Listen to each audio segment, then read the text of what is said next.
ज्ञानाञ्जनाशलाकया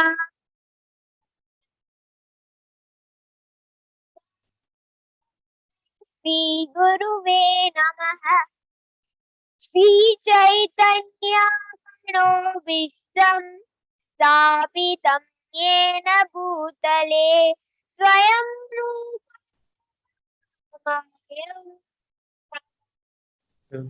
Facebook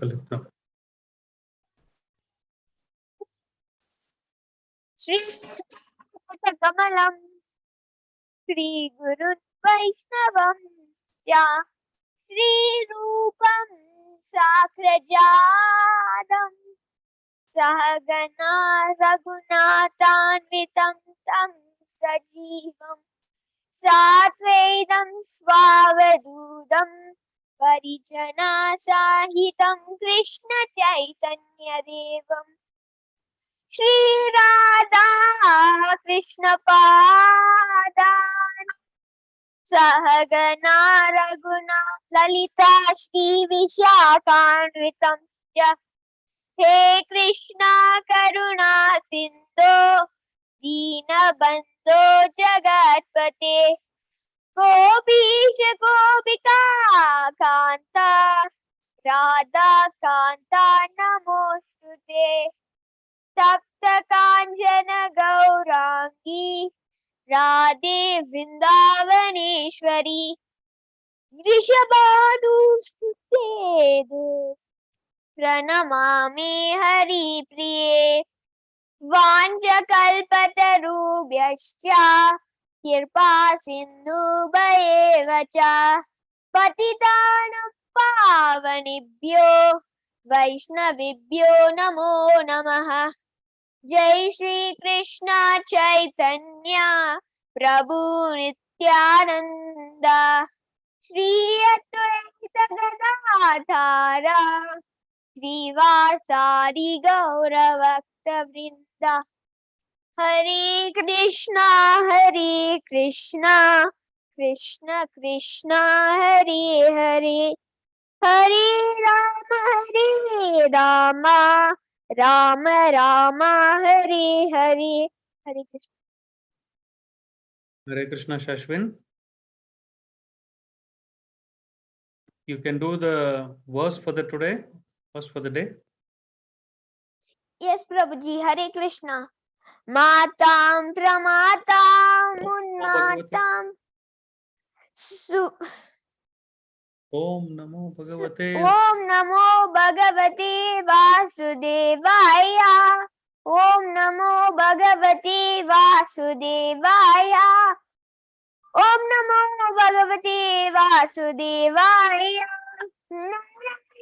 Namaskrityam Naram Chaiva Narottamam Devim Saraswatim Vyasam Tato Jarmudiraye Nashtaprayeshva Bhadreshu Nityam Bhagavata Sevaya Bhagavatyuttama Shloker Bhaktir Bhavati Naistiki. Hare Krishna. Matam Suptam Balam Shriyam Jadam Prapannam Viratam Betam Naripum Hanti Dharmavit. Hare Krishna. Thank you, Hare Krishna, Shashwin. Thank you for the wonderful recitation. Hare Krishna, does anyone want to read the word to word?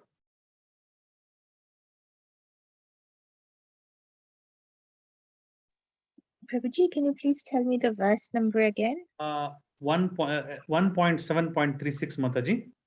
Thank you very much. Okay, so I can read it, Prabhuji. Sure, thank you.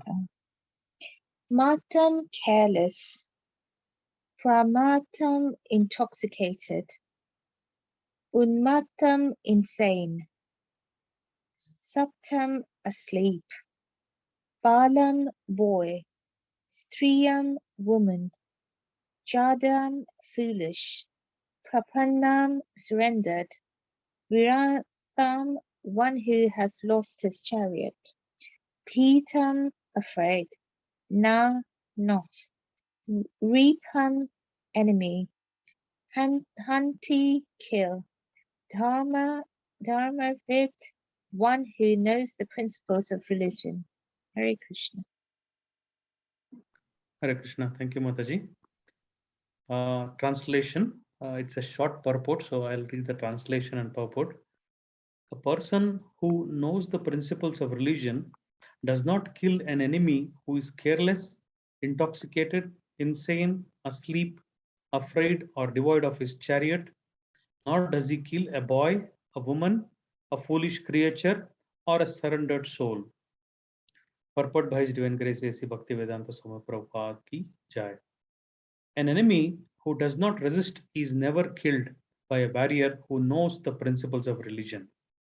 Formerly, battles were fought on the principles of religion and not for the sake of sense of gratification. If the enemy happened to be intoxicated, asleep, etc., as above mentioned, he was never to be killed. These are some of the codes of religious war. Formerly, war was never declared by the whims of selfish political leaders. It was carried out on religious principles free from all vices.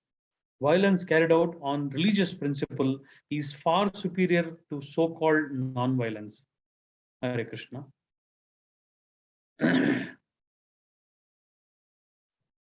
Om Gnanatimirandasya Gnananjana Shalage Tasmai Shri Gurave.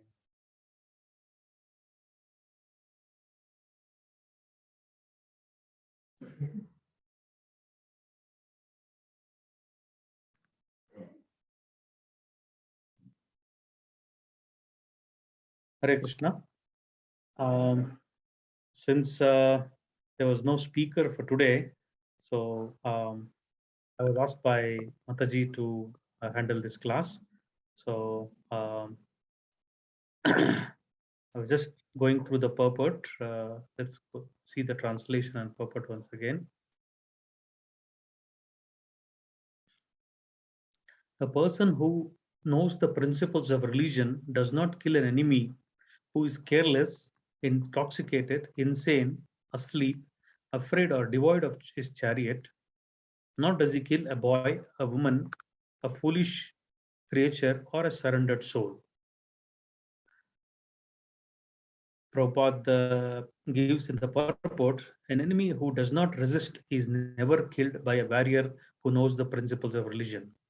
So here Prabhupada is telling about how the wars were fought in the earlier times in the Mahabharata. So wars were never fought on the basis of mental speculation or selfish motives or any other reason. So it was basically, even if although if it's a war and two enemies are coming in front of each other, and then Kshatriya are supposed to be very violent, and in the sense they should not get scared of the blood, and they should not in the Bhagavad Gita it is said that Kshatriya is one who should not run away from the battlefield. That means he's not a Kshatriya. He has to face the enemy, and then either he dies or the enemy dies. So those are the qualities of a Kshatriya. But still here it is also mentioned that when an enemy is not resist, I mean he does not resist, that means he doesn't give up a fight, so he is not supposed to kill that. And like now in the current wars, they use all kinds of weapons and all kinds of cheating and whatever.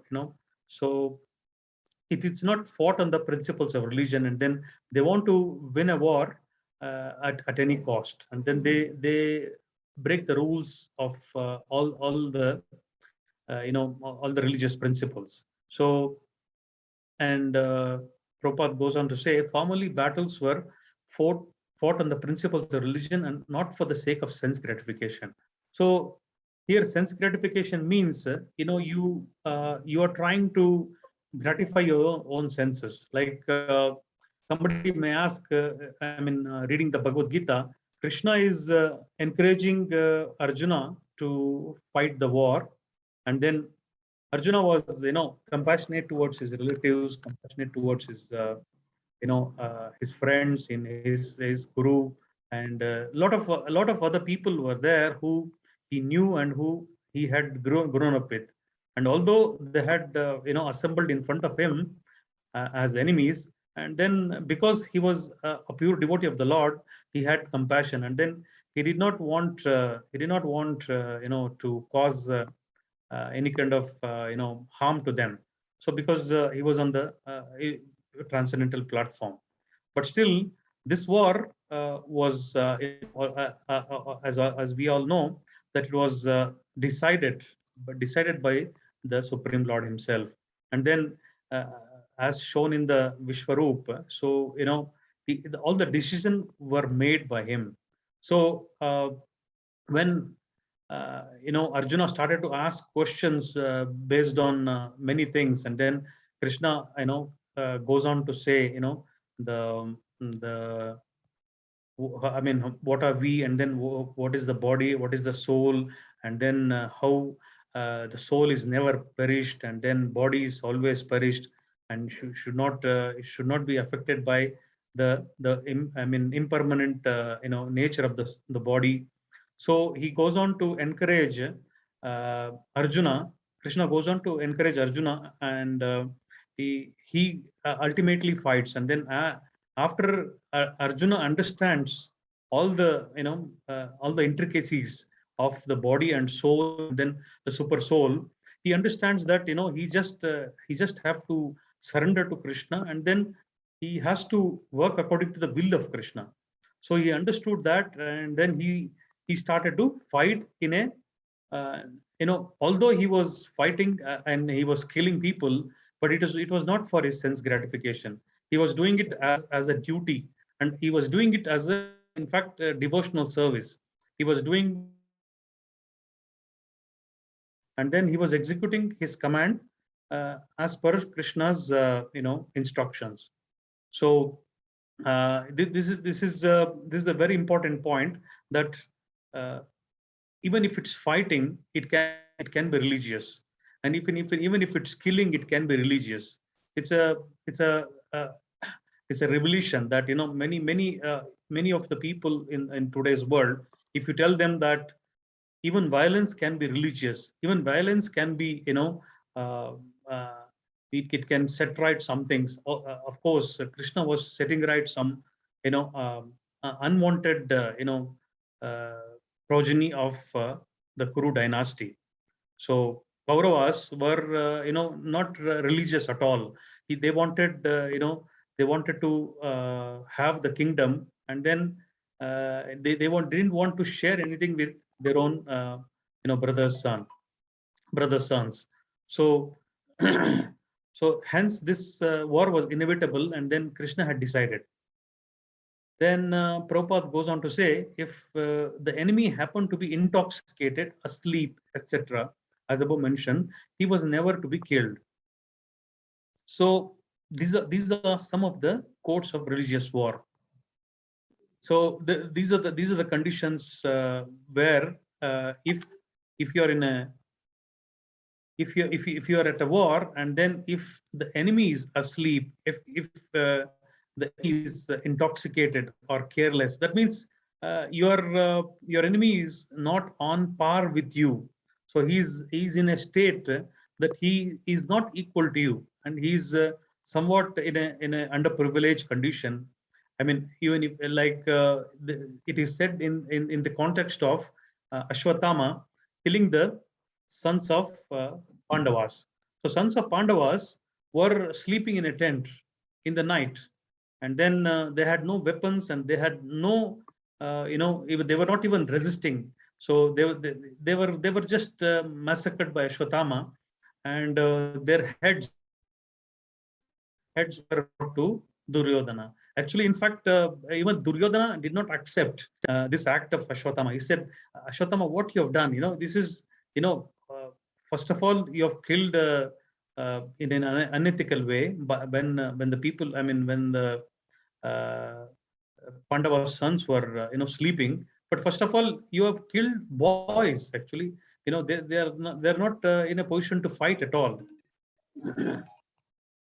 So this was the this was the context where Krishna is instructing and what whom to whom to be aggressive in the war, and then whom to be pardoning, whom you should pardon. So this is what this was how the wars were fought. And then actually I was going through Prabhupada's lecture on this, and he's saying, the fighting what we have now in terms of wars are just simply cats and dogs. That's what he calls it. The real fight is to fight on the principles of religion. So and also pramatta. So pramatta, matta, unmatta. So he says these are all the words that pramatta means madness. If one is mad, and one is not in a good mental state, so the war should not be fought. So formerly, war was never declared by whims of selfish political leaders. So this is also an important point, that political leaders should not be selfish. What does that mean?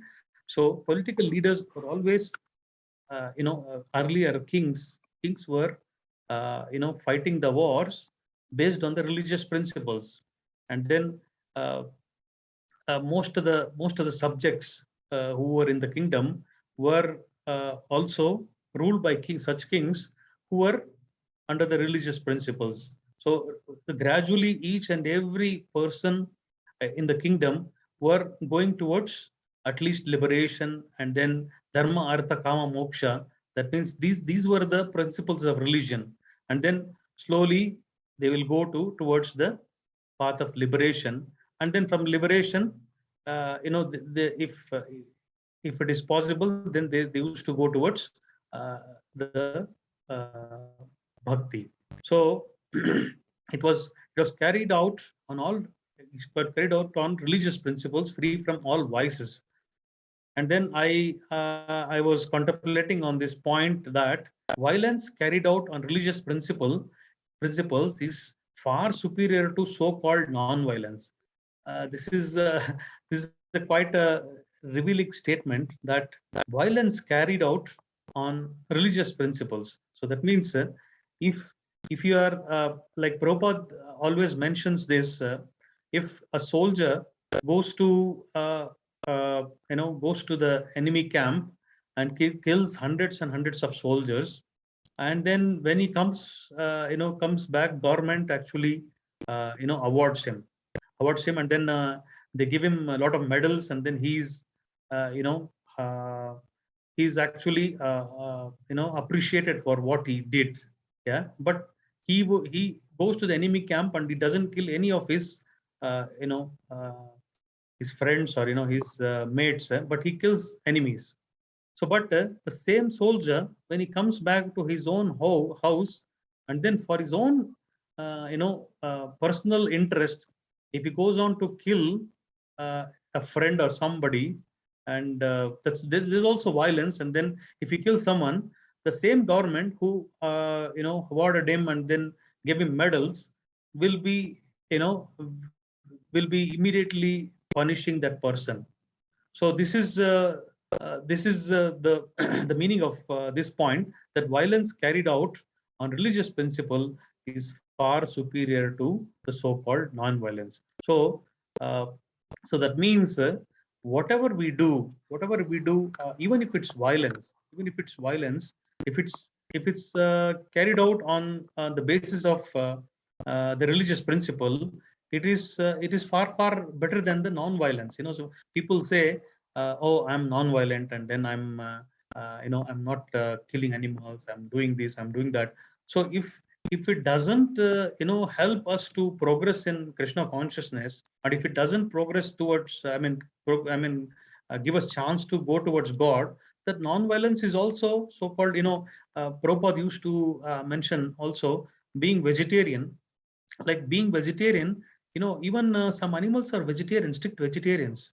Being vegetarian is not at all important. But when you offer that vegetarian food to Lord, and then when you offer it with love and affection, and when you partake in the remnants, so it becomes prasadam, and then that food, the same food itself will become a source of liberation for us, and source of even going towards the love of Godhead. So the same, non-violence can be converted to bhakti. So, uh, in the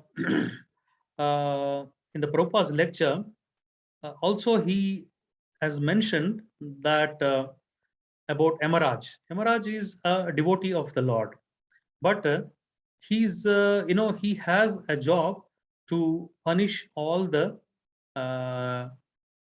the sinful souls who are who are not acting on the principles of religion, and then they are acting whimsically. So whatever we do, like just like on the other day, somebody was saying that this karma is just like a boomerang. So when you throw a boomerang, it is coming back to you, yeah, again with the same force. So Yamaraja is, although he is a Mahajan, is a devotee of Krishna, and also is a Mahajan, but he has got a job to straighten the lives of people, and then who are not following the religious principles. He takes them to Yamaloka. There are different hellish planets. I think it's mentioned in Canto 5. There's a vivid description of 28 hellish planets. So there are different hellish planets for different sins what we commit. I was just seeing Facebook this thing, Facebook post that the people who are killing animals, who are for their own sense gratification, and then for pleasure. So they'll be taken to a naraka, where they'll be boiled in water, and then they'll be tossed in. They'll be given so much of trouble. So people actually are not aware of this kind of hellish planets. Oh, people think that, oh, hell is there, heaven is there, but they're not very sure, about the hellish condition, about the heavenly planets. Um, they're not very sure. They're just thinking that, okay, some people are thinking that, oh, it is just an imaginary place, and then nobody is there to watch us, and we can do whatever we like, and then we'll not be accounted. But each and every action what we are doing, first of all, sun is the witness, moon is the witness, and also uh, Paramatma, who is there in all of us, is also a witness. So each and every act of us is witnessed, yeah, and then it is noted down, and then even even the actions what we do, even the thinking what we do, it's all accounted, and then we get different bodies according to our desires and according to our actions. So the only way to mitigate uh, these repeated act of birth and death, old age, disease, so to is become Krishna conscious. So the Prabhupada has given as a wonderful mission that just by chanting of the Hare Krishna, Krishna Krishna, Hare Hare, Hare Rama, Hare Rama, Rama Rama, Hare Hare. Just by simple chanting of this Maha Mantra, so one can feel the bliss, and then one can also understand who we are, and then understand what is our position, and or understand what is our relation to God, and then what is the purpose of your human birth. Many of us, before coming to Krishna consciousness, we didn't know, we didn't have a real purpose in life, and then we were just as Prabhupada said, we were living whimsically.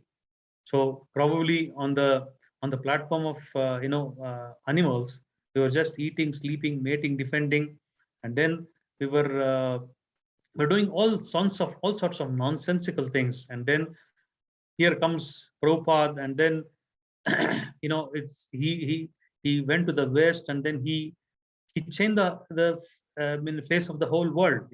Everyone has access to the highest level of uh, devotional service. One can become a devotee, and then one can even have what I mean a relation with the Supreme Lord. So he has given all the necessity items, I mean necessary things uh, to become a greatest devotee. And then he's always Prabhupada always stresses in all of his lectures that you please make sure that this is your last birth. You don't think that you will come back again and I will do devotional service. I will enjoy some time here.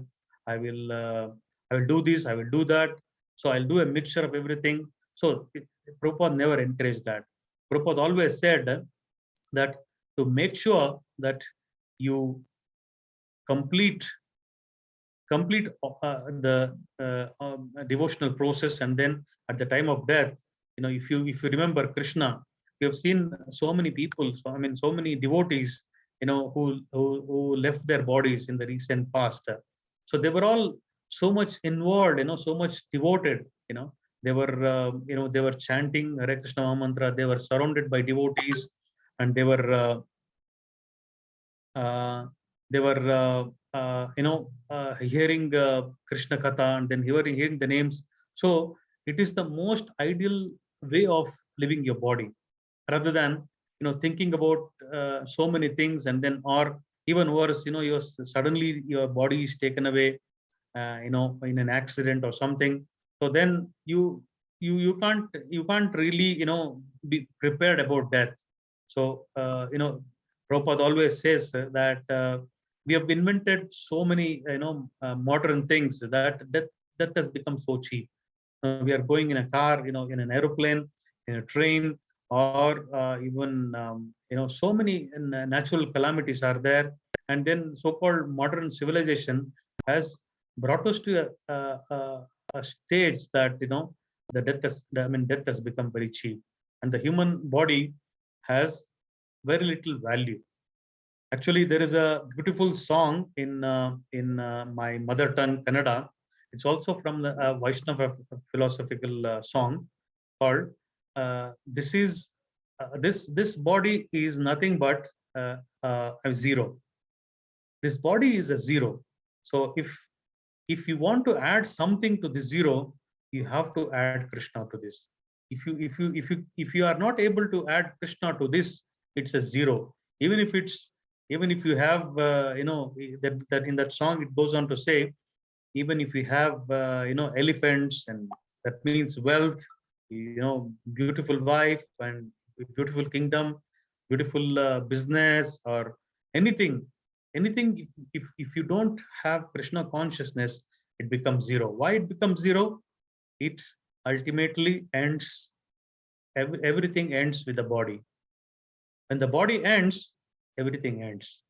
There's nothing we can take it to the next life. So what we can take to the next life is, of course, whatever we are whatever we are chanting, whatever we are hearing Srimad Bhagavatam, uh, because of Eldoret's ISKCON Eldoret, we are able to hear Srimad Bhagavatam on a daily basis, which is glorious. Even if it means it takes 50 years. We were calculating, if you do daily one sloka, it would take 50 years to complete the 18,000 verses of Srimad Bhagavatam. Nevertheless, we shouldn't be discouraged that we are very far away, but still, uh, whatever we do on a daily basis, it's accounted. It's accounted, and then we will definitely get an eternal benefit of associating with Srimad Bhagavatam, associating with devotees. and we will be, step by step, we'll be going further in our devotional service. Hare Krishna. I would like to, stop here. If there are any comments, I know I wasn't actually prepared well, but I just thought, it's a Srimad Bhagavatam. I just have this opportunity to at least to, say whatever few things I had heard from my seniors. Hare Krishna.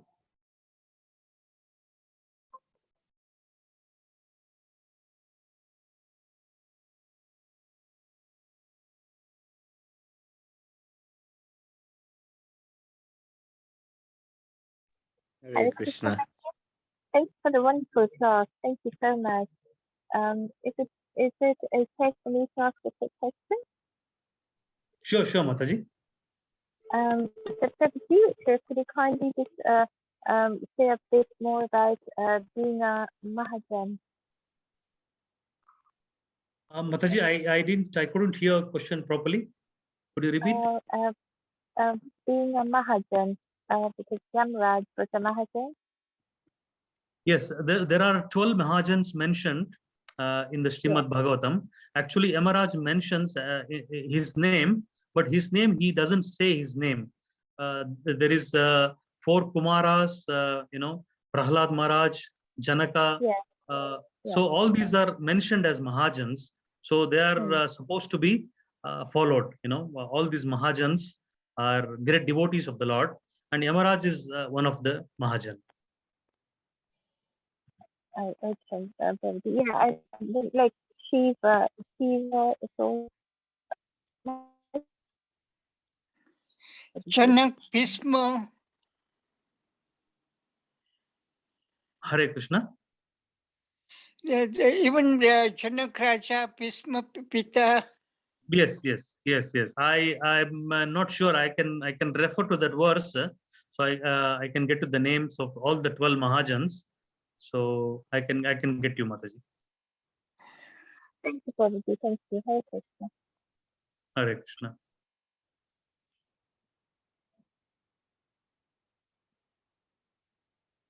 I have the name here, Mataji. Lord Brahma, Narada, Shiva, 4 Kumaras, Kapila, Swayambhu Manu, Prahlada Maharaja, Janaka Maharaja, Bhishma, Bali Maharaj, Shukadeva Goswami, and Yamaraj. So these are the 12 Mahajans. Thank you, Prabhuji. So my question was, so I know the Mahajans are great devotees. So my question was, did Krishna actually give them any specific duties? To Brahma, he asked to create and to expand creation. But to all the other 11 Mahajans, did he actually give any special duties? Specific duties, I'm not okay. As far as Yamaraj is concerned, he has a duty that to punish all the sinful souls. Of course, Brahma has got the duty of creation. Lord Shiva is also mentioned in that, and Lord Shiva, he has got a duty of destruction. Yeah. Yes. Thank you for the details.